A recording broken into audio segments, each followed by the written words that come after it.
sûrement que d'autres amis vont nous rejoindre au cours de la conférence. Mais nous allons... Alors, la conférence sera en deux parties.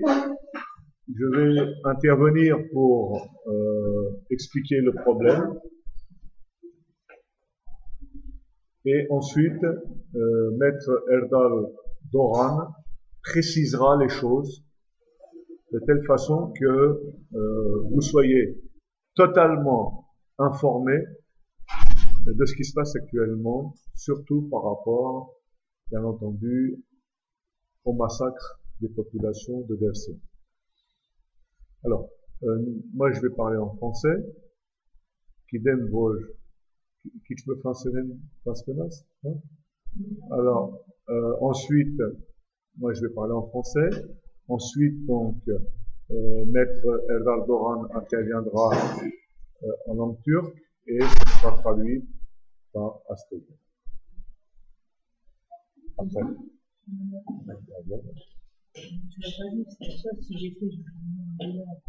Alors, donc comme toutes nos conférences, je vais vous demander de vous lever pour 1 minute de silence.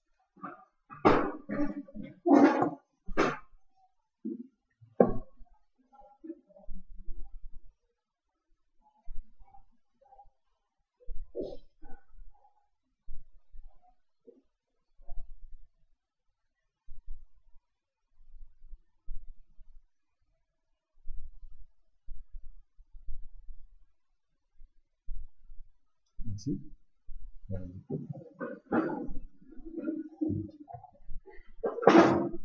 Alors, cette minute de silence, elle est d'autant plus importante pour la raison qu'aujourd'hui, nous allons parler d'une population arménienne et kurde alévi qui se trouve au cœur de l'Arménie occidentale et qui a été aussi martyrisée, mais jusque dans les années 1937-1938. C'est-à-dire, non pas seulement au niveau de la période du sultan Abdulhamid, non pas seulement au niveau de la période des jeunes Turcs, mais particulièrement au niveau de la période de Mustafa Kemal. Et sur ces éléments d'histoire qui sont des éléments aujourd'hui factuels, c'est-à-dire réels, il existe un mouvement qui prend la décision, donc, de mettre en procédure la République de Turquie pour qu'elle puisse rendre compte. Alors, on va expliquer tout ça progressivement. Donc,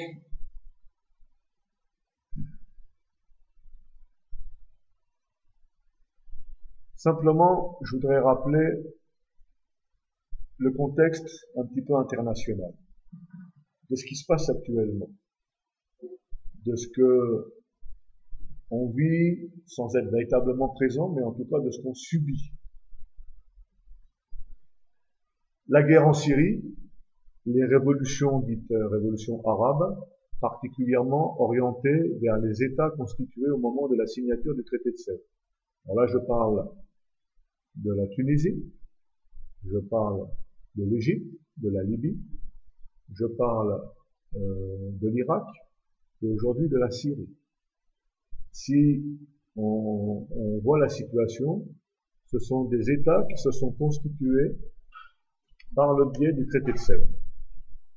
Je voudrais donc formaliser le lien entre le traité de Sèvres et ces États qui, en 1920, sont apparus et sont issus du démantèlement de l'Empire ottoman. Et c'est donc ce qu'on appelle le printemps arabe. Ce sont des événements qui se passent sur ces États.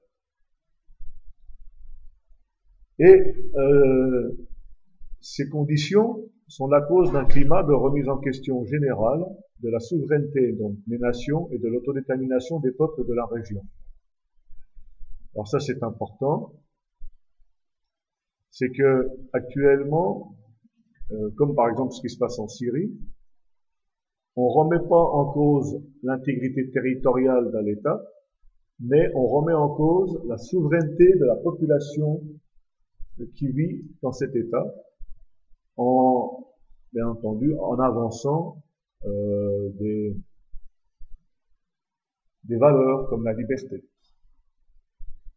Mais il se trouve que actuellement, les populations qui ont vécu ces révolutions, elles ne vivent pas cette liberté telle qu'on leur a promis.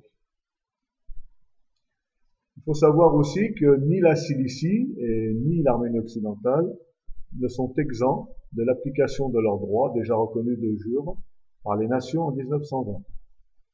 Je vous en prie, maître. Approchez-vous, approchez-vous. Mettez-moi dans sa vie.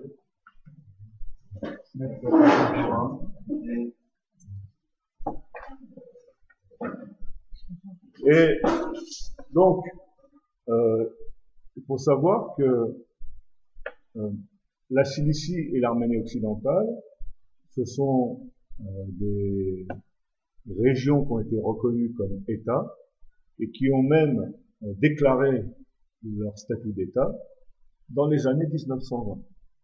Bon, il est vrai qu'aujourd'hui, en tout cas pour ce qui concerne la Cilicie, il n'y a pas de revendication actuelle, mais rien ne veut dire que ça ne pourrait pas se faire dans un avenir proche.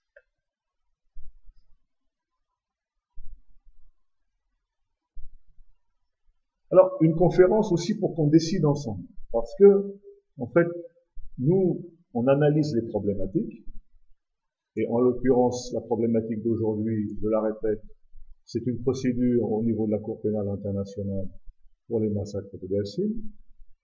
Mais on a aussi besoin de vous, en fait, pour avoir votre avis. Sans votre avis, on ne peut pas décider. Et on décide ensemble.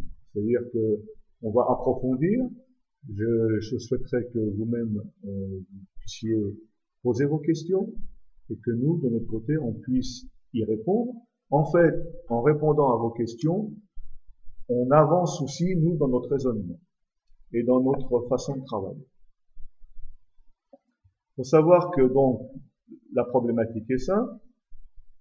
Enfin, quand je dis simple, il y a eu donc des massacres de Dersim en 1937-1938 sur des populations dont une grande partie sont des populations arméniennes, une autre partie sont des populations alévites. Donc, il y a eu dans les textes gouvernementaux 50 000 victimes tuées. Au niveau donc de la réalité des chiffres, on parle de 80 à 100 000.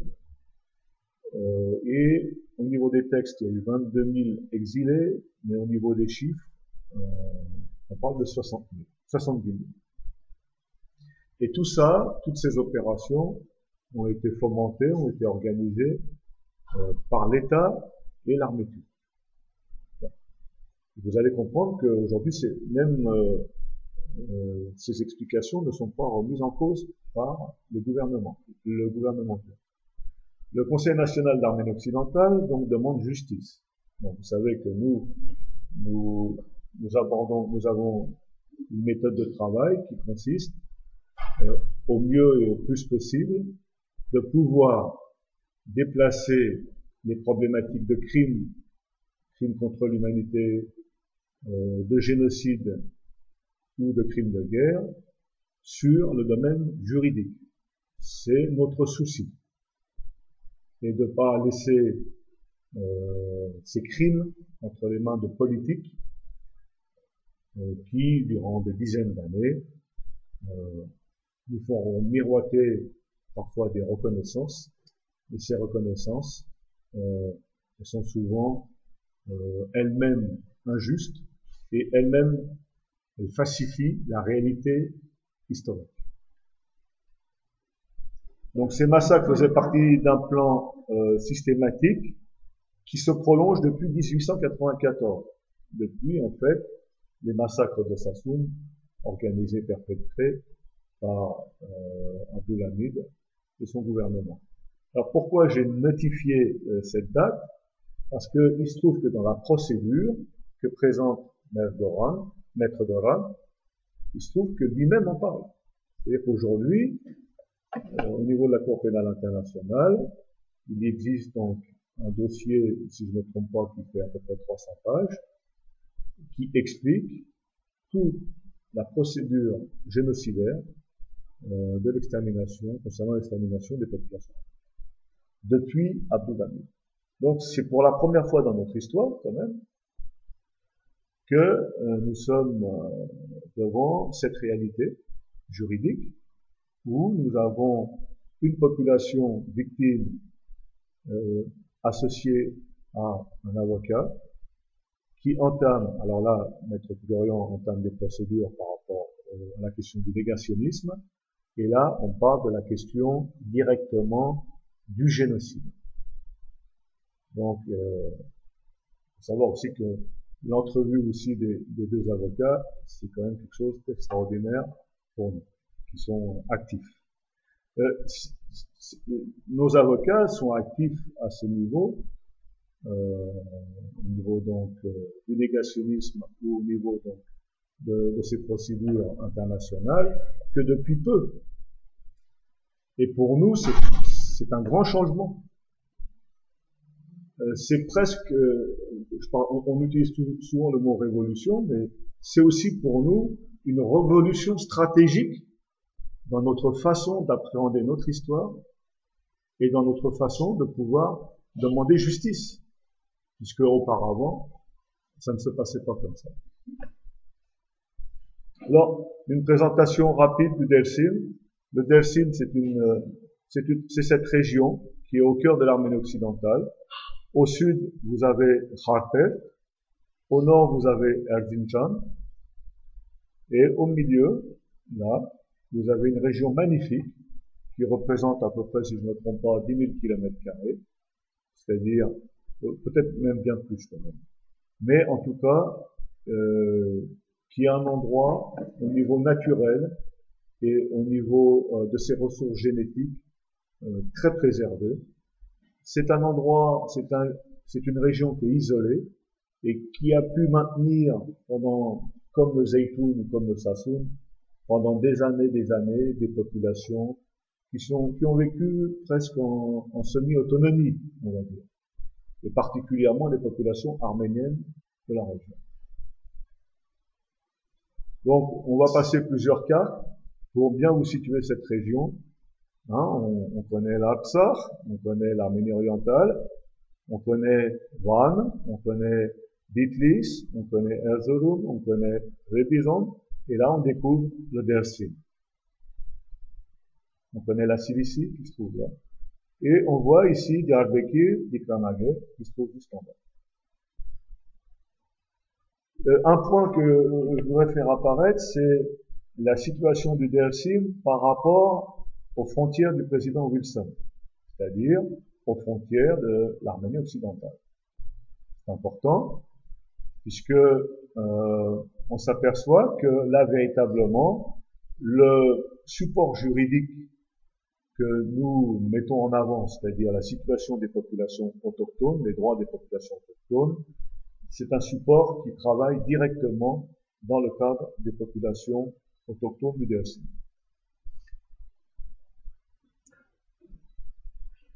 Alors on a des éléments naturels, quand je dis que c'est le cœur de l'Arménie occidentale, je ne me trompe pas.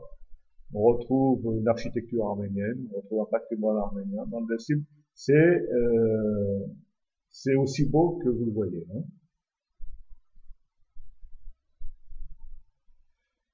On retrouve donc des traces des anciennes civilisations, et particulièrement des anciennes civilisations arméniennes.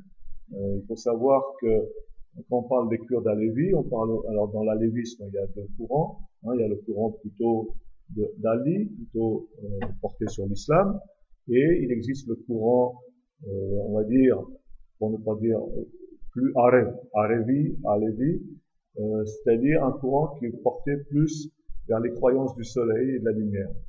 En fait, les anciens courants arméniens, les anciennes croyances arméniennes. Et d'ailleurs, vous voyez ici le drapeau de l'Arménie occidentale. Il faut savoir que ce symbole se retrouve aujourd'hui sur la forteresse d'Ikranaguet à Diyarbakır.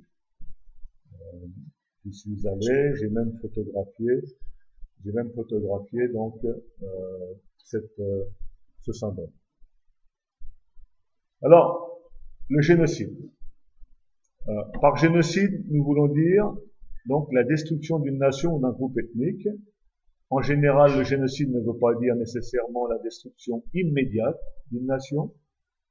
Il signifie plutôt un plan coordonné d'actions différentes qui tendent à détruire les fondations essentielles de la vie des groupes nationaux dans le but de détruire ces groupes mêmes. Donc, je vous ai précisé cette phrase pour faire apparaître en fait les périodes du génocide des Arméniens. 1894, 1896, 1909, 1915, 1923, et aujourd'hui, et Maître Doran va nous préciser les choses, 1937-1938. En fait, on parle de 1937-1938, mais reste à se poser la question, après le génocide physique d'une population, est-ce que le génocide culturel ne fait pas partie intégrante de la destruction des populations arméniennes? Là, vous voyez par exemple des magnifiques églises en Afrique chévane, mais il faut que vous sachiez que ces églises n'existent plus aujourd'hui, et elles ont été détruites il n'y a pas si longtemps que ça. Donc, quand on parle de destruction, alors il y a la destruction biologique, c'est-à-dire ce qu'on appelle le devshirme, c'est-à-dire le vol des enfants, la cueillette des enfants, la cueillette des enfants et ensuite le mélange des enfants dans les populations. Il y a le génocide physique, c'est-à-dire la destruction physique des populations, c'est de ce dont on va parler. Il y a un génocide que je précise culturel et qui fait partie des textes internationaux, contrairement à certaines personnes qui pensent le contraire. Et puis il y a le négationnisme, qui est là le génocide de la mémoire. Alors, donc j'en parle dans mon exposé, en sachant et en précisant que la volonté délibérée d'extermination des Arméniens par les gouvernements successifs d'occupation turque, où les réalités de ces crimes relèveraient de simples massacres d'après leur position, dans un cadre de conflit armé. Donc c'est pour ça que la question, on va dire, de ne pas séparer le génocide, la période 1915-1923 des autres périodes, c'est une question stratégique importante pour la défense de nos droits, puisque on voit très bien que la destruction des populations arméniennes par le sultan Abdulhamid, c'est pas, il n'y a pas de conflit militaire, on n'est pas dans un conflit armé, on est soi-disant pour le matage des rébellions. Eh bien, il se trouve que sur la même théorie, matage des rébellions des populations arméniennes et Kıralevi-Dugassim, la République de Turquie a entamé donc des massacres.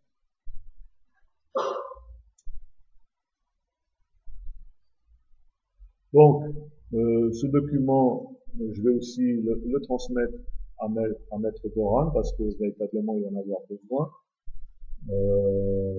par rapport justement à la déclaration de la triple entente que je vous ai présentée déjà plusieurs fois, qui déjà à l'époque, c'est-à-dire le 24 mai 1915, précise que le gouvernement turc est en train de commettre des nouveaux crimes de la Turquie contre l'humanité et la civilisation. Le terme génocide n'existait pas à l'époque.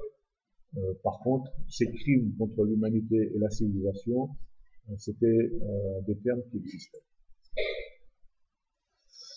Je ne vais pas trop m'étendre sur la situation actuelle par rapport aux accords Sykes-Picot qui, dès 1916, ont remis en question pratiquement en totalité l'existence de l'Empire ottoman. Et donc, on s'aperçoit que tous ces problèmes politiques et ces problèmes de génocide évoluent ensemble. C'est-à-dire qu'on détruit des populations, on refonde les frontières, on reforme des nouveaux États, et on essaye d'étouffer, en fait.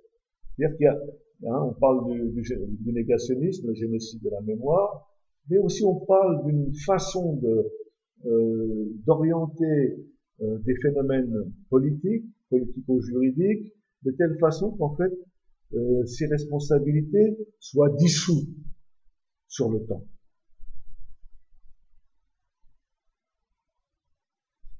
Vous connaissez bien cette carte, c'est l'original de 1919, qui montre aussi que dans la région de Kharkiv, et particulièrement donc ici, il y a eu une extermination importante donc des populations arméniennes, et il faut savoir que une partie de ces populations sont venues s'abriter dans le Dersim, dans les montagnes du Dersim, et ont été accueillies par les populations kurdes alévites qui existaient, et ont été protégées.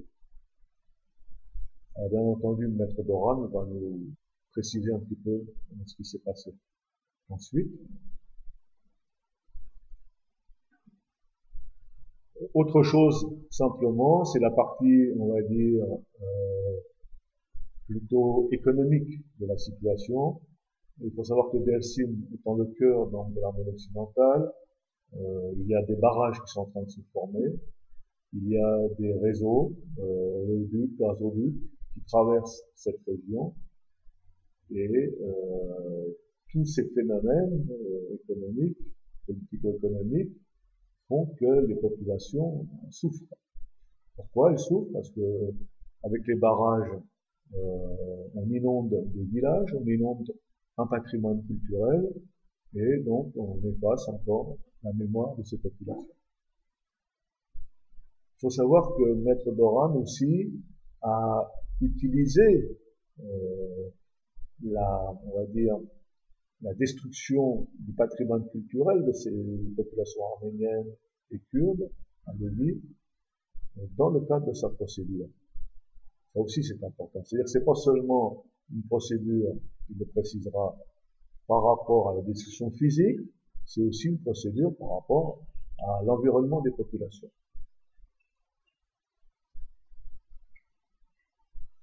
Alors, simplement, et là on en reparlera aussi de façon plus précise, il existe une très forte culture arménienne dans les populations même kurdes alévites ou Dersim, où on retrouve dans le vocabulaire courant, par exemple, Maître d'Oran fait partie d'une tribu. Alors, le nom de la tribu, c'est Maître d'Oran, Hayderan, c'est-à-dire le fils arménien. Alors, une tribu au Dersim, c'est 10 000 personnes. Hein. C'est une famille de 10 000 personnes. Bon, puisqu'on a affaire à des populations très anciennes, bah, effectivement, ces populations, vivant dans un espace de tout temps, ont formé des grandes tribus. Il y a 2 ou 3, il y a combien de grandes tribus au Dersim?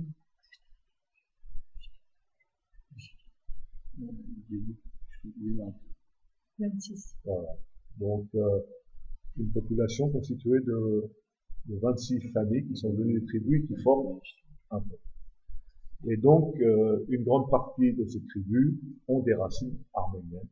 Mais bien entendu, vous le savez bien, puisque nous sommes directement victimes aussi, nous sommes victimes d'une assimilation hein, par rapport aux situations géographiques où on vit ou par rapport à ceux qui nous gouvernent.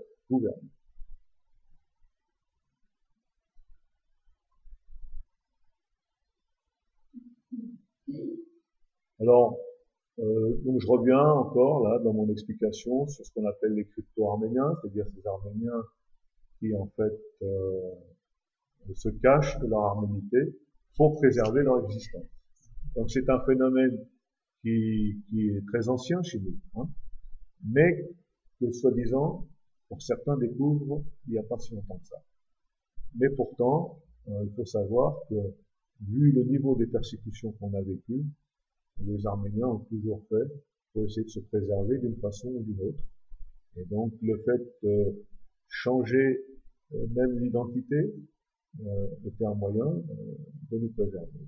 On n'a pas spécialement, on n'est pas à juger du fait qu'on constate simplement. C'est pareil pour la langue arménienne, qui on a du mal à la préserver, par le fait que aussi les populations arméniennes changent de langue. Que ce soit actuellement, en Syrie, les Arméniens connaissent facilement 3 langues. L'arménien, le kurde et l'arabe. Mais si on va en Irak, on s'aperçoit que les Arméniens parlent pratiquement que le kurde et un petit peu l'arabe. Si on passe dans le nord, on s'aperçoit qu'ils connaissent davantage le kurde et le turc, et très peu l'arménien. Donc on voit très bien, en fait, malgré le fait que certains nous disent qu'en perdant la langue, on perd notre identité, c'est pas tout à fait le cas.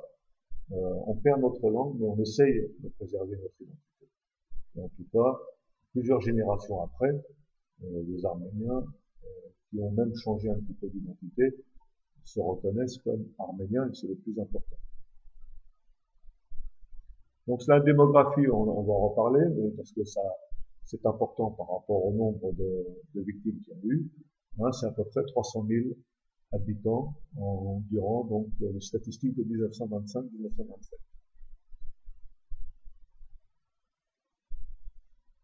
Donc le Dersim, c'est aussi un foyer de composition, de recomposition, on va dire, du génome arménien. Il y a aussi une région comme ça actuelle qui s'appelle le Djavart, plutôt en Géorgie, donc au nord de l'Arménie, où c'est bizarre parce que la population, le nombre d'habitants est toujours constant, 150 000. Donc depuis des années, c'est toujours 150 000. Et en fait, ces populations, bon, évidemment, une partie vont en Arménie orientale, une partie vont en Russie, etc. C'est disperse dans la région. Mais le fond génétique, il est préservé. C'est à peu près le même cas au niveau du Dersim, où on a une stabilité de 300 000 habitants, mais en fait, les Dersimci vont partout, hein, de Golis jusqu'à Van, Erzurum, toute la région. Donc beaucoup d'Arméniens peuvent se revendiquer aujourd'hui d'origine du Dersim. Et là maintenant, une fois que je vous ai présenté la situation géographique et historique, je vais parler un petit peu de ce qui s'est passé. Comment se fait-il que Maître Doran a pu, lui, entamer ce type de procédure? Il faut savoir qu'il existe des rapports militaires sur la procédure, donc, sur le massacre de Dersim, et qu'une personne, Monsieur Hassan Saltik, a fait des recherches sur ces massacres et a fait des recherches jusqu'à 600 pages d'un dossier qui comporte 600 pages. Il faut savoir aussi que le Dersim a été rebaptisé Tunçeli, qui veut dire la main de bronze. En fait, la main de bronze, c'est le nom de l'opération qu'Atatürk, Kemal, Mustafa Kemal a donné pour exterminer les Arméniens du Dersim. Donc, Hassan Saltik, qui est propriétaire de la maison de disques Alam, chercheur et ethnomusicologue, a passé 9 ans à collecter des photographies, jusque-là inédites, des documents importants sur le plan historique, ainsi que des commentaires de la part de combattants, c'est-à-dire de militaires, qui ont participé à cette opération. Il prévoit de présenter ces découvertes dans un livre de 600 pages à apparaître en mai 2010, donc 3 ans auparavant, en turc et en anglais. Qu'est-ce qui s'est passé en fait? Le document est apparu en mai 2010 et le 21 novembre 2011, le Premier ministre turc, Erdogan, a déclaré faire ses excuses pour les massacres de Dersim. Donc, dans l'histoire, c'est à noter, on prend tel quel, dans l'histoire de la Turquie, donc, c'est la première fois, l'État turc, officiellement, de son côté, déclare, l'État turc de la République de Turquie, déclare avoir prémédité l'extermination d'une population, donc au Dersim. Effectivement, l'opération a été planifiée, puisque M. Saltik, dans ses recherches, a retrouvé des documents qui datent de 1920. Donc déjà, au niveau de 1920, il y avait une volonté d'atteindre le Dersim, comme à une époque ils ont essayé d'atteindre le Zeytoun et le Safran.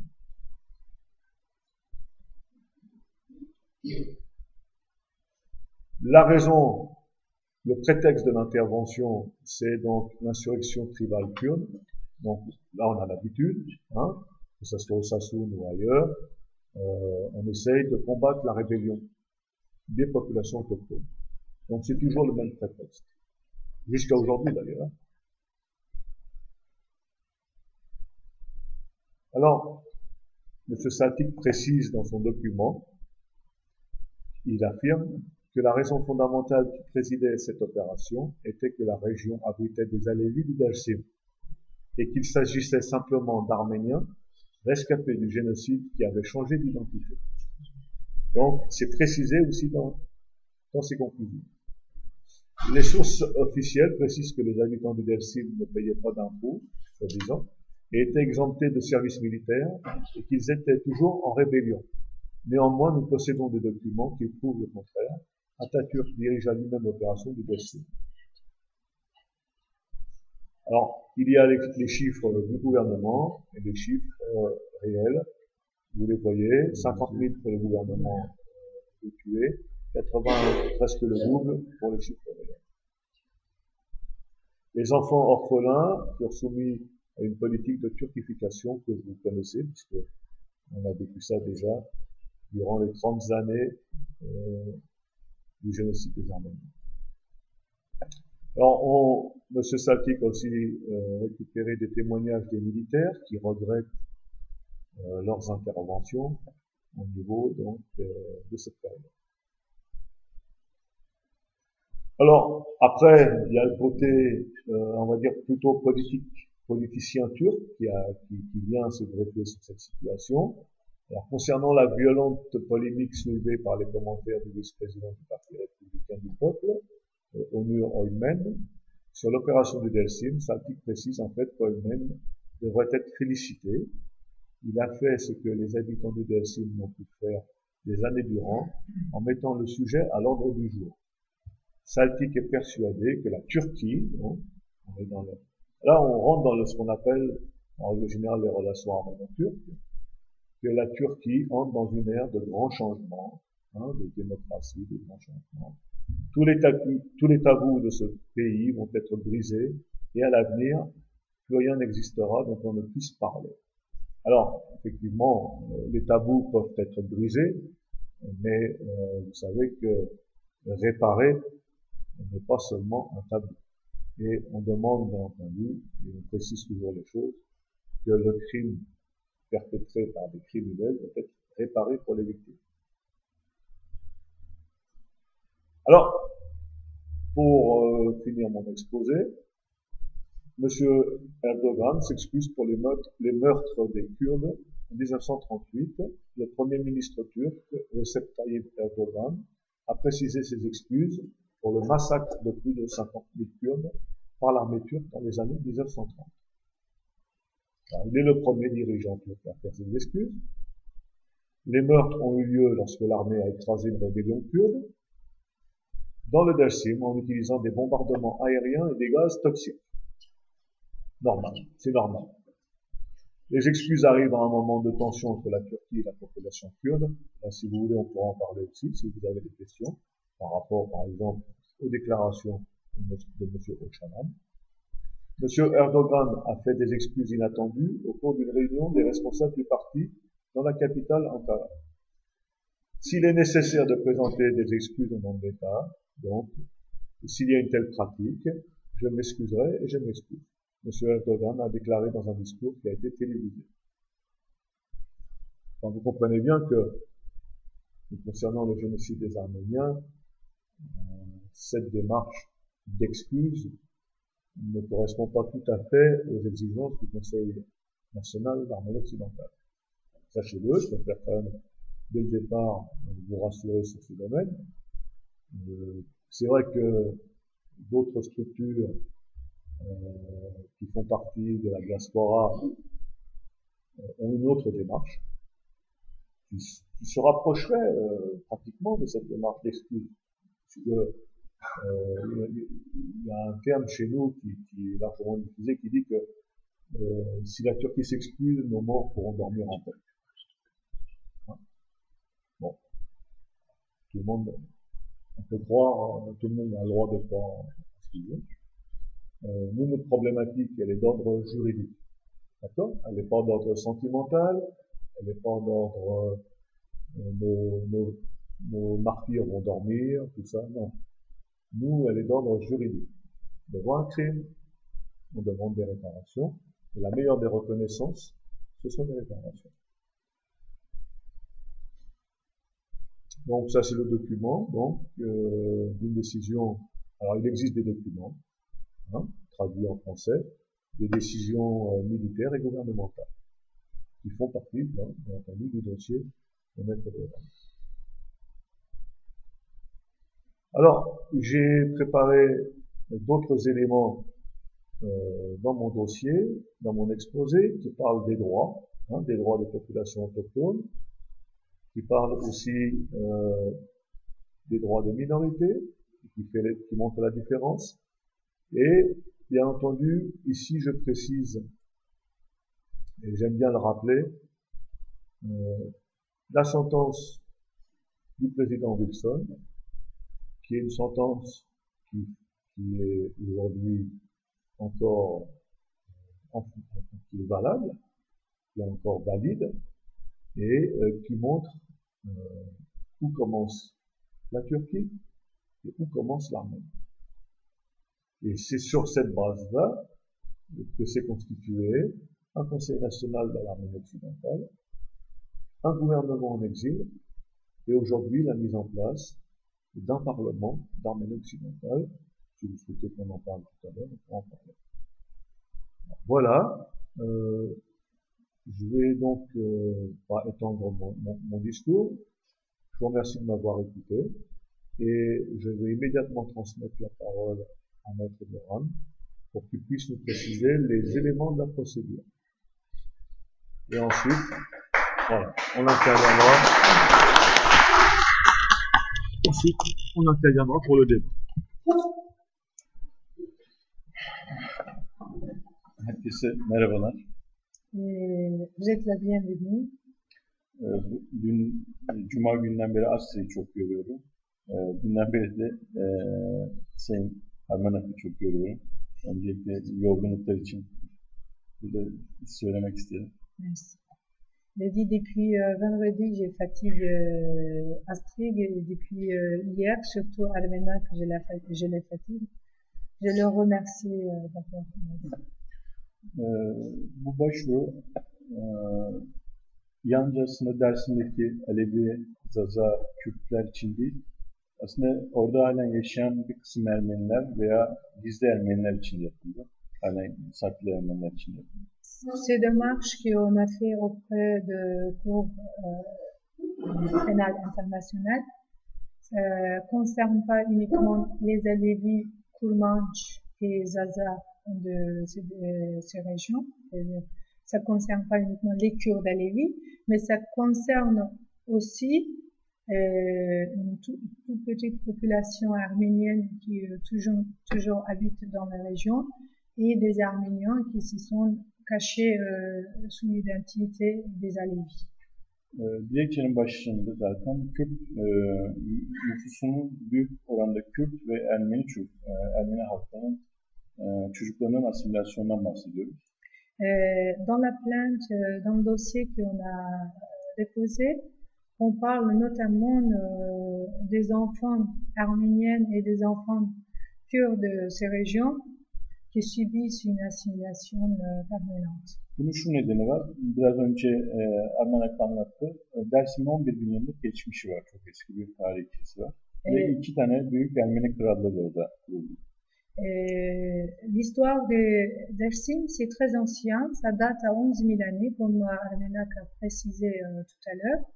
Et la région de Dersim a eu 2 grands rois arméniens. Hattiler, Hurriler, Urartular, Dikran krallığı ve Metler. Les Hattis, Hurri, Dikran et Metler, Medler, Akkoyun aussi. Akkoyunlar, Akkoyun. daha öncesi Hurriler, Mitaniler. Hurri, Mitanni, c'est plus ancien. Bunlar Dersim'in çok eski Kur'an ve halen onun kadim halkların yaşadığını gördüğümüz bir coğrafya orası. Dersim toujours habite le peuple autochtone de peuple qu'il a cité, de continuation de tous ces peuples. Özgün bir kimliği var onun, otokton, özgün ve aynı zamanda özel bir yapısı ola gelmiş hep. Nedeni de coğrafyasından kaynaklanan. Dersim toujours était un peu spécial par rapport aux autres régions. C'était un peu plus indépendant. Ça, grâce à sa spécificité de sa nature, qui était très montagneuse. 1915'te soykırım Ermenilere karşı uygulanırken canını kurtarabilenler iç Dersim'deki Kürt aşiretlerine kendilerini atıyorlardı. Lors des massacres en 1915, Dersim dışındakiler. Les Arméniens qui ont été massacrés en dehors de Dersim, ils essayaient de rentrer à l'intérieur, au milieu de Dersim, pour se sauver. Dès qu'ils entraient à l'intérieur de Dersim, une fois, ils ont entré, ils étaient sauvés. Bu aşiretlerden öncelikle birkaçı, mesela Haydaran, Demanan ve Koçuşa aşiretleri ve Abbasyan aşireti. Il y a notamment 4 tribus de Dersim, Haydaran, Demanan, Koçuşa ve Abbasyan. Aşiretlerinin devlet raporlarındaki kayıtlarında özellikle 1915 politikasına uymadıkları için ayrıca çizik atılmış. Ils étaient fichés par l'État turc comme des tribus qui n'aient pas obéi la politique génocidaire du gouvernement turc. Çünkü bu aşiretler Ermeni kaynaklarına göre 20 bin Ermeni'yi Taşnaksun çeteleri aracılığıyla Rus ordusu aracı Ermenistan'a geçilmesini sağlamış. Parce que ces tribus, ces 4 tribus qu'il a citées tout à l'heure, ils avaient sauvé une 20 000 Arméniens qui étaient, par les Fédaïs, ont été transmis à l'Arménie sous la Russie. Bu aşiretler Cumhuriyet sonrasında da devlete güvenmedikleri için silah bırakmayan aşiretlerdir. Özellikle Haydaran ve Demanan aşireti. Ces tribus, toujours considérées par l'État turc, citées, classées par l'État turc, comme des tribus qui n'ont pas laissé des armes. Ils n'ont pas déposé ces armes. 1915'ten öncesinde Osmanlılar'da da, Selçuklular'da da ve Bizans'ta da Dersim aslında bir kimlik olarak hep dönüştürülmek istenen bir bölge. Pendant l'époque de Byzance ou Selçukide, toujours la région de Dersim était le cible pour envie de le transformer. Hatta Moğol saldırıları bile Dersim'in bir noktasına gelip geri çekmişler Moğollar bile. Même le Mongol, quand il attaquait l'Arménie occidentale, dès qu'il venait à un certain niveau de Dersim, il ne pouvait plus avancer. Yavuz'un 1514 Çaldıran seferindeki Anadolu'da on binlerce Alevi katledilirken Dersim'e girememiş. Dersim'e geçmiş. Selim, Yavuz Sultan Selim, qui est connu sous le nom de Selim le Terrible, quand lui, il a fait une énorme massacre des Alevis, Et lors de ce massacre, même lui, il n'a pas pu pénétrer à Dersim. Halen Dersim'in dağlarında yüzlerce Kürt gerillası yok edilmek için bombalanıp duruyor ormanlara.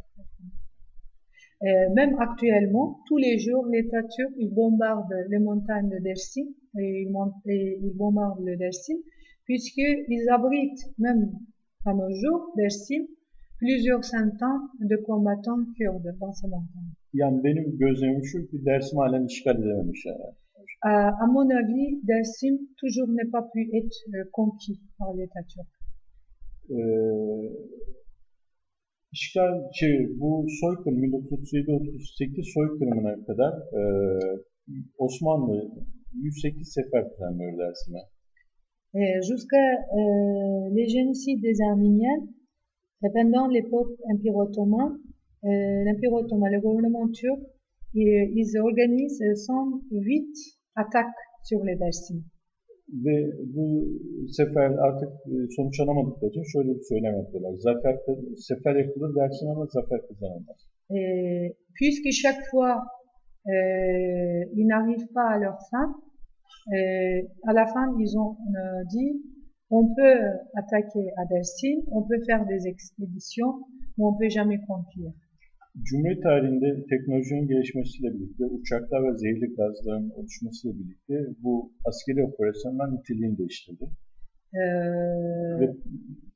Après la République turque, puisqu'ils ont eu des armes plus modernes, ils ont commencé à faire de bombardements et d'utiliser des armes chimiques Dersim. Çok planlı gidildi. Cumhuriyeti 1923'ten sonrasında 1937-38'e kadar yaklaşık 15 sene Dersim için bir plan kurulduğunu görüyoruz. 1923'ten Mustafa Kemal'in Türkiye Cumhuriyeti ile birlikte 23'ten sonra raporlar hazırlanıyor. 37-38'de karar kılınıyor. À partir de 1923, avec la création de l'État turc, Mustafa Kemal a fait préparer un rapport ou un programme, un planning de 15 ans pour les Dersim. Öncelikle çok isminizi bileceğiniz isimlere raporlar var. İsmet İnönü'ye, Fevzi Çakmak'a, Kazım Karabekir'e ve Sakallı Nurettin Paşa'ya ve soyadı Bardakçı olan şu anda Murat Bardakçı'nın dedeli Cemal Bardakçı'ya Elazığ valisi dönemi.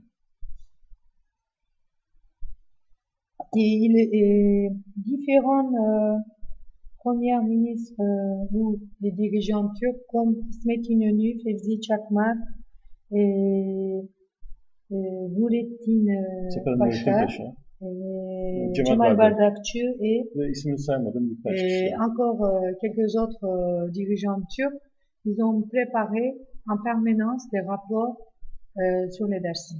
Raporlarda öncelikle baktığımızda raporlara Dersim'in halkının ne olduğunu anlamaya çalışıyorlar. Kimdir bunlar diyorlar. En général, ils veulent comprendre qui sont les Dersimci. Ve aynı zamanda bu Dersim'i tümden ortadan kaldırabilecek yöntemleri tartışıyorlar. Et après, ils discutent sur les méthodes pour anéantir totalement la population et les Dersim. Ve tüm aşiretlerin isimleri, hayvanları, tavuklarına kadar rapor edilmiş. Et le nom de tous les tribus jusqu'à leur bétail, jusqu'à leur poulet, ça classé, ça cité dans le rapport. Çok şaşırtıcı bir belgeler bunlar. Yani o dönem içerisinde muazzam bir istatistik araştırma yapılmış. C'est très étonnant de voir des documents pour une époque pareille, aussi détaillés, aussi statistiques. Bunlar artık piyasada çok rahatlıkla okunabiliyor son 3-5 yıldır. Raporlar yayınlandı. Et depuis 3-5 ans, circulent facilement tous ces rapports. Et tout le monde, c'est très accessible ces rapports. Ve bu raporların sonuçta çözüm olarak ortadan kaldırılması, katledilmesi, bir kısmının da göç ettirilmesi sonuç olarak bağlanıyor. Et la solution finale qu'il propose dans ces rapports, de massacrer la population de Dersim ou l'exiler. Tabii Ermenilerden bahsediyor. Bir kısmı Ermenidir aşiretler bunlar diyor. Bir kısmı Türk olmaz. Zazalar kimdir? Zazaca konuşuyorlar. Bir kısmı Kürttür ve Kürt potansiyeli Kürt devletin oluşma tehlikesi var burada. Çünkü Kürt meselesi Ermeni meselesinden sonra en büyük Türkiye Cumhuriyeti'nin korkulu rüyası olmuş. Et dans cette liste statistiques aussi, ils essaient de comprendre lesquelles tribus sont des tribus arméniennes et aussi comprendre qui sont les Azars, qui sont les Kurmanches, les Kurdes. Et parce qu'ils ont en fait une autre peur en dehors des Arméniennes, ils ont peur des Kurdes, ils craignent qu'ils puissent créer un État indépendant. Et après les Arméniens, ce peur devient une peur majeure de Atatürk. Sonrası bu planı öncelikle etrafındaki akraba aşiretleri veya ilişki kurabilecekleri aşiretleri üzerine katliamlar yaparak ve onları sürerek başlattılar. İşte Koçgiri'de, Sait çevresi, Diyarbakır ve Erzurum'da ve Ağrı ve Zilan'da katliamlar yapıyor Cumhuriyet Türkiye'si. En fait, l'État turc, la République turque, il agresse pas tout d'abord directement à Dersim. Il préfère d'abord attaquer à la périphérie de Dersim, ça veut dire Koçgiri de Sebastia, Sivas, ou Erzurum, ou Dikranaget, Diyarbakır, ou Agri, c'est-à-dire la région de Ararat. Donc, il attaque Zilan. Il attaque d'abord à cette région qui sont les périphes de Dersim, qui ont des liens de sang avec les habitants de Dersim. Ve yollar örüyorlar, tren yolları ve otobanlar yapıyorlar etrafına, hem askeri ulaşım için. Il construit des autoroutes et des chemins de fer pour qu'ils puissent transférer ses militaires facilement. Bunları gerçekleştirdikten sonra büyük bir bütçeyle askeri operasyonlarına başlıyorlar. Bir de Tunçeli Kanunu çıkartıyorlar. Tunçeli, şu anda Tunçeli'nin iç dersinin adı. Aslında yasanın adıdır bu. Tunç'un eli diye anlatılır. Tunç'un eli vuracaktır dersinde. 1935. En 1935, il crée une loi qui s'appelle le loi de Tunç-Eli. Ça veut dire la main du bronze. En fait, ce qu'il appelle l'opération de massacre de Dersim, ils ont baptisé comme ça, Tunç-Eli, opération de Tunç-Eli. Ça veut dire que une main en bronze va écraser le Dersim. İlk başta konuşmanın başında belirttiğim Ermenilere yardım edenler ve silah bırakmayanlar ve Osmanlı'da da hep direnişçi olan aşiretlere, iki aşirete yöneliyorlar. Haydaran ve Demanan'a ve Ermenilere. En 1937, leur cible, il est parlé donc de rapport, tout ça, et après ils sont passés à l'acte dernièrement. En 1937, lorsqu'ils passent à l'attaque, leur première cible, ce sont encore des Arméniens qui ont survécu du génocide de 1915 et deux tribus, notamment, qui sont origines arméniennes encore, qui sont aussi protégées des Arméniens. Diğer aşiretler hem silah bırakıyorlar hem de seyirci kalıyorlar sürece. Les autres tribus qui touchent pas, en fait, ce sont des tribus qui se sont désarmées, ils ont obéi à l'appel de l'État turc pour rendre leurs armes, et puis ils ont resté silencieux, ils n'ont pas aidé la population arménienne. Diğer aşiretlerin bu şekilde davranması için 1860'lardan beri Osmanlı orada aşiretler arasında bir çalışmış zaten. Et pourquoi ils se comportaient comme ça, ces tribus, et qui n'ont pas aidé les Arméniens, qui ont rendu leurs armes?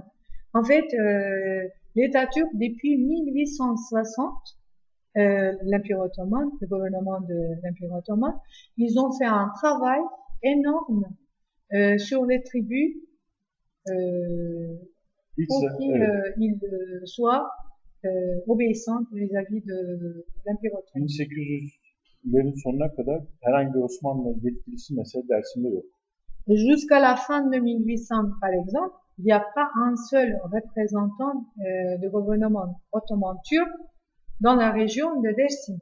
Çünkü aşiretler konfederasyon şeklinde yönetiliyordu. Parce que Dersim avait une statut de confédération des tribus de Dersim. Bunları hem kendi aralarında bir çatışma yaratıyor, yani bozgunluk yaratıyor, hem parayla bazılarını satın alıyor, hem de size karışmayacağız diye sözler veriliyor silah verirseniz gibi. Bu 60-70 yıllık bir çalışmanın sonucu 37'de seyirci kalıyor. En fait, il suivit des méthodes toujours comme d'habitude, menaces, de massacre, et de l'autre côté d'acheter avec l'argent, c'est-à-dire proposer des privilégiés financiers ou autres, et leur dire qu'on va pas vous toucher pendant qu'il y aura des massacres. Bir yıl sonra da o tüm aşiretlerin üzerinden soykırımı uyguluyorlar. Mais une année plus tard, cette fois-ci, une fois qu'il a fini avec les Arméniens et les tribus originaires arméniennes qui ont protégé les Arméniens, et cette fois-ci, il vise toutes les tribus de Dersim. Yaklaşık rakamlar 80 bin ile 100 bin arasında bir insanın öldürüldüğü, bir o kadar insanın da göç ettirildiği biliniyor. Le chiffre qu'ils annoncent pour massacre de Dersim, pour les chiffres des victimes, entre 80 000 et 100 000. Ama gerçek rakamlar halen Genelkurmay'da. Çünkü orada görev yapan, her noktada görev yapan subaylar gün gün not tutuyorlar. Mais les vrais chiffres exacts, existent dans l'archive de l'armée turque, parce que l'armée turque, pour chaque jour, a pris de rapports des victimes de tout. Hatta bilirsiniz Sovyetlerin ilk yıllarında Mustafa Kemal'in 10. yıl nutku okunurken o filmi Sovyetler yapar. Ve Sovyetler Türkiye'nin o zamanki film belgesellerini, film propagandalarını Sovyetlerin elindedir. Parce que, en fait, lorsque Mustafa Kemal il fait sa discours de 10e année de l'État de la République turque, les Russes qui filment, les Soviets qui filment Mustafa Kemal, donc les Soviets, les Russes aussi, ils possèdent ces archives. Osmanlı'nın Genelkurmay'ın fotoğraf çektiriyor, basını sokmuyor bu bölgeye. Yıllarca oraya hiçbir basın sokulmuyor. Parce que, comme nos jours, l'État turc, il laisse pas les journalistes et les médias dans cette zone. Ama bazı geldiğimiz bilgiler, Sovyet kameraları orada bütün operasyonları çekiyorlar.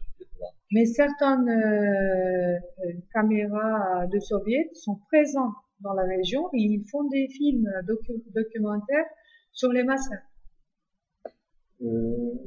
Söyleyeceğim şu, fiziki soykırım olarak 37-38'de yapılan bu olayda sorumlular çok belli, çok açık. O dönemin yetkili olan Mustafa Kemal, İsmet İnönü, Fevzi Çakmak, Celal Bayar gibi kişiler. En fait, les responsables de ces massacres de Dersim, tout le monde le sait, c'est très clair, c'est Mustafa Kemal, İsmet İnönü, Fevzi Çakmak, Kazım Karabekir. Evet, öyle bir ciddi bir propaganda planlar söz konusu ki soykırım yaptıkları, katliam yaptıkları halkı yalanlar da söylemeye başlıyorlar. Mesela anlatacağım. Mesela Aleviler Osmanlı dönemindeki dinsel yapılanmadan özellikle rahatsız oldukları için Atatürk Cumhuriyeti'ne kendilerine laik bir sistem olacağını düşünerek Atatürk'ün bu işten haberi olmadığını ve aynı zamanda haber olsaydı müdahale edileceği konusundaki yalanları Alevi dedeleriyle, bazı Alevi dedeleriyle yapıyor. Et les Taturks en plus, ils font une désinformation dans la région à la suite des massacres de Dersim, puisque les Dersimtis ne sont pas musulmans, soit kurdes ou arméniens. Donc, Hristiyanın öldürüldüğü dava gibi gözüküyor ama öyle değil. 100 yıllık Türkiye tarihinin bir görüntüsü. Orada 1915 Ermenileri için soykırım, karşıtlar için böyle garip bir düşmanlık besleniyor. Kürtler için öyle, Aleviler için öyle. Herkesin bir seçicisi, şüpheliler listesi var orada. Bu devlet, Türkiye devleti böyle çalışıyor. Öldürülecek listeler var, şüpheliler listesi var. Yani devlet 100 yıl önceki devlet açısından ilk defa bir kırılma noktası yaşıyor bugünlerde. Bu dava da bir kırılma noktası oldu. Ergenekon oldu, Malatya oldu. Kürt meselesi konusundaki çözüm aşamaları oluyor. Bu noktada Ermenilerin de özellikle yurt dışında, Türkiye dışındaki Ermenilerin de Türkiye'ye çok daha fazla gelip gitmeleri ve sahip çıkmaları gerekiyor. Çünkü şu anda ciddi bir süreç ve bu sürece dahil olmaları lazım. Il a dit qu'en fait, le procès qui a eu lieu à Malatya pour 3 assassinats de 3 chrétiens, ça ne concerne pas que ces 3 chrétiens. Ça va beaucoup plus loin, même beaucoup plus loin. Ça nous donne une photo de fonctionnement d'État turc depuis 5 ans. C'est-à-dire toute une structure d'État turc qui organise dans le processus génocidaire encore prodige de haine, qui crée des listes des ennemis, crée des listes de personnes suspectes et qui crée même des listes de personnes à assassiner. Donc ça fonctionne et ça nous a montré ce procès, ça nous a donné les preuves, les documents et que comment l'État turc s'organise depuis 1915, même avant ça. Pour les génocides, pour les massacres, à nos jours. Donc c'est pour ça c'était très important pour démasquer l'État turc. Et grâce à ça, aujourd'hui, je pense que les choses ont commencé à être brisées et ça nous donne le moyen de pouvoir changer certaines choses, comme la question kurde. Il veut aussi que les Arméniens profitent de cette ambiance et qu'ils s'impliquent dans ce processus pour pouvoir changer les choses à leur faveur. Bu yancı iş dinamikli olmuyor. Uluslararası bir dinamik de bunu etkiliyor. Yani bunun çok nedeni var. Yani bu ciddi bir süreç. Bu süreçte eşit vatandaşlık üzerinden 1915'teki haklarda istenebilir. Birçok şey yapılabilir diye düşünüyorum. Yalnızca ülkeden uzak durmayarak. Ils disent qu'il ne faut pas que les Arméniens restent loin de leur pays. Il faut que, parce que ce travail n'est pas fait uniquement à l'intérieur de la Turquie avec ce qui s'est passé dans ce procès, mais c'est le travail par exemple, comme Maître Grigorian, le travail qui a fait à l'extérieur du pays aussi, le niveau international. Aussi, ça poussait maintenant dans un stade que les Arméniens doivent faire des demandes, leurs droits concernant les génocides, concernant leur citoyenneté, concernant tout ce qui, et on les appuie. Ben teşekkür ediyorum. Yormak yeterli bu kadar. Il a dit, je ne veux plus vous fatiguer, je vous remercie beaucoup. Dernier truc, peut-être pour une prochaine conférence. Alors vas-y. Le rôle de l'Occident, des Occidentaux, depuis un siècle, face à Diyor ki yabancı C'est vrai. Et d'ailleurs, on pourrait en parler pour la question syrienne. Le rôle des Occidentaux dans la question syrienne. Ça pourra faire l'objet. Dersim meselesinde mesela yani o netleştirilmedi belki ama mesela uçakların Alman yapımı olduğunu söylüyorlar. Alman uçakları. Ils disent que par exemple les avions qui ont bombardé Dersim, dans les histoires de Dersim, c'était des avions allemands. Alman ve Fransız mesela gazların oralardan geldiğini. Çünkü Dersim'de gazlar kullanılıyor. Bazı gazlar kullanılıyor. Ils ont utilisé des gaz, ils ont gazé les Dersim. Et ces gaz, ils ont dit que ça vient de l'Allemagne et de France. Yani ve en azından İngiltere seyirci kalmaya geliyor. İngiltere'de bu her şeyden haberdar. Par exemple, l'Angleterre est au courant de tout, mais il préfère rester silencieux. Çünkü Kemal'in iktidarını kendi modern bir iktidar olarak görüyor ve onları isyankar olarak görüyor. Et parce que l'Angleterre considère l'État de Mustafa Kemal comme un État moderne et les Dersimsi comme des rebelles. 1915'te Ermeniler konusundaki o soykırımda uluslararasındaki o sessizlik veya ittifak 1937-38'de de Dersim'de de benzer bir şekilde.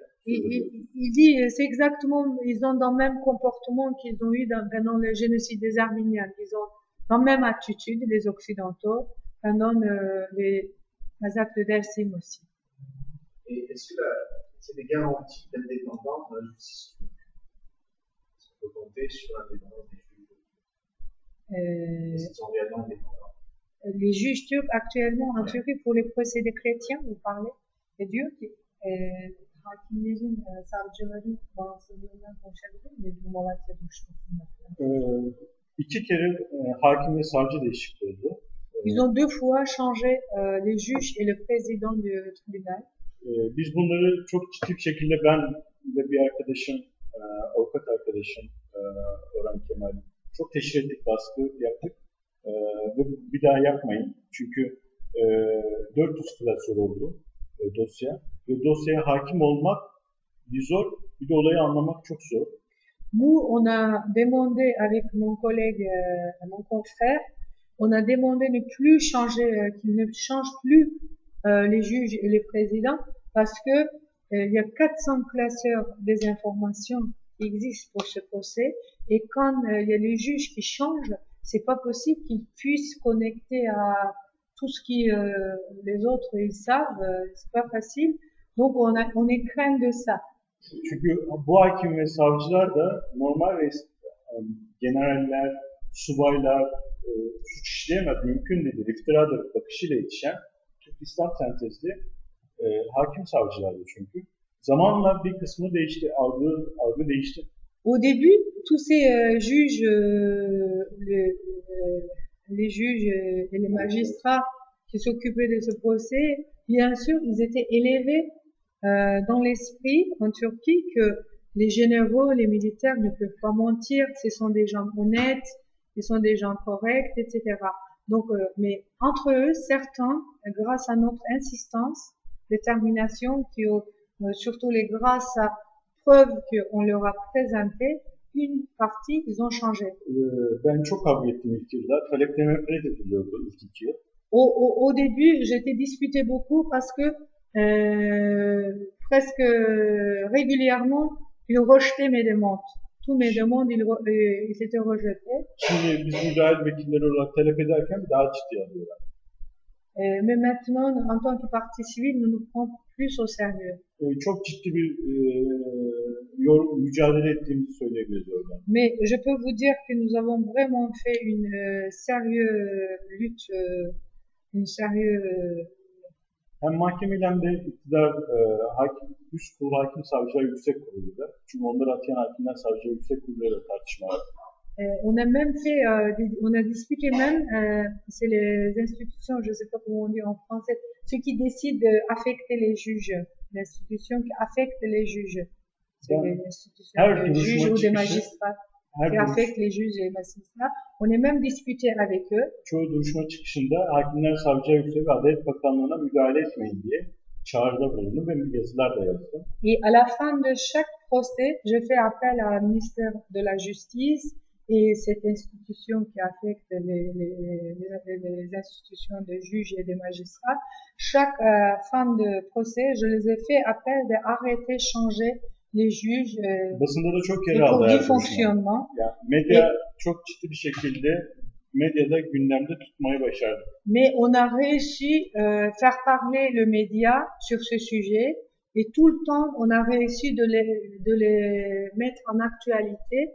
Çünkü Malatya'ya kimse gelip sahiplenmiyordu, hiç kimse yoktu. Parce qu'à Malatya, personne ne s'occupait de Malatya, tout le monde s'en foutait. Tout le monde était indifférent. Bir tanesinin eşi Almandı. o Alman kadın Suzan Keski 6 yıl boyunca davaya geldi, tek başına geldi. Par exemple, trois chrétiens qui ont été assassinés. Un, c'était un Allemand, un citoyen allemand. Sa femme, Suzanne Keske, pendant 6 ans, elle est venue à ce procès toute seule. C'est-à-dire, personne de son pays l'a soutenue. İstanbul'dan uzak olduğu için daha da sahipsizdi orada. Et comme, en plus, c'était loin d'Istanbul,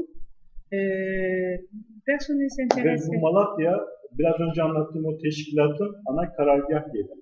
Et en plus, Malatya, c'est la base de cette structure criminelle que je parle. Kontra-gerilla diye bildiğimiz. Kontra-gerilla yapı sana üstü. C'est les bases de contre-guérilla. Çok müdahaleler olmaya çalıştı, engellemeye çalıştık. Büyük bir kısmını başardık. Ils ont fait beaucoup d'interventions pour nous empêcher de travailler, mais une grosse partie on a réussi à surmonter. Bien sûr, en permanence en recevant des menaces de mort et qu'on continue à recevoir des menaces de mort. Son ölüm duruşmada, 8 Mart'taki duruşmada Erdal Doğan'ı susturun, kafasına sıkın diye çağrı yapılıyor. Et 8 mars, un des accusés a crié en disant qu'il faut que vous fassiez taire en tirant un balle sur la tête de maître Erdal Doğan. Dışarı mesaj verildi, o yapıyor. Mais il a transmis un message ainsi d'or qu'il ne pouvait plus tenir. O çağrı yapan adamla bir insanı tekrar karşı karşıya getiriyor. Et par exemple, 1er avril, je serai face de ces gens qui m'ont menacé. Çünkü böyle bir gerilimle gidiyoruz. On est dans une ambiance comme ça tendue qui essaye de faire notre travail. Est-ce qu'il y a une protection? Koruma var mı?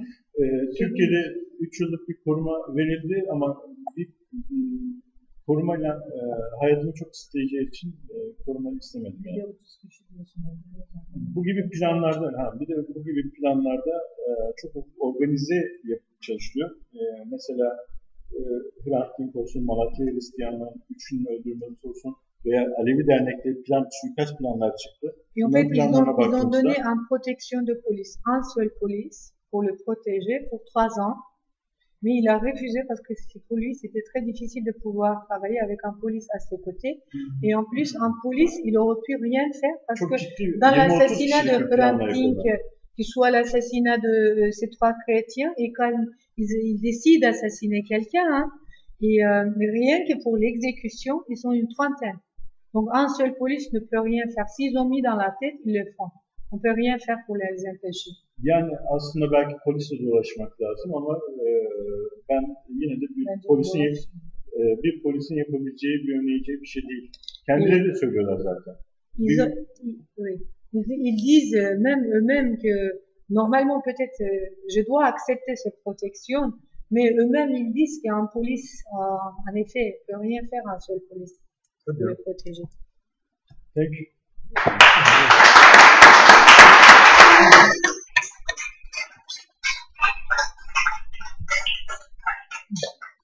Maître, donc vous nous avez annoncé que 1er avril, vous serez en procédure, en procès.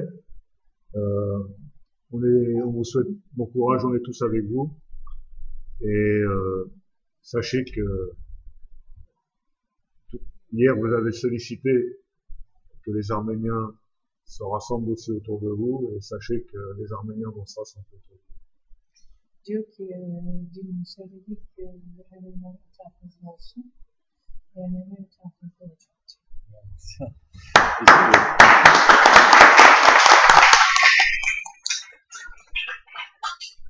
Si vous êtes d'accord, on peut boire un petit verre de l'amitié. Je vous en prie.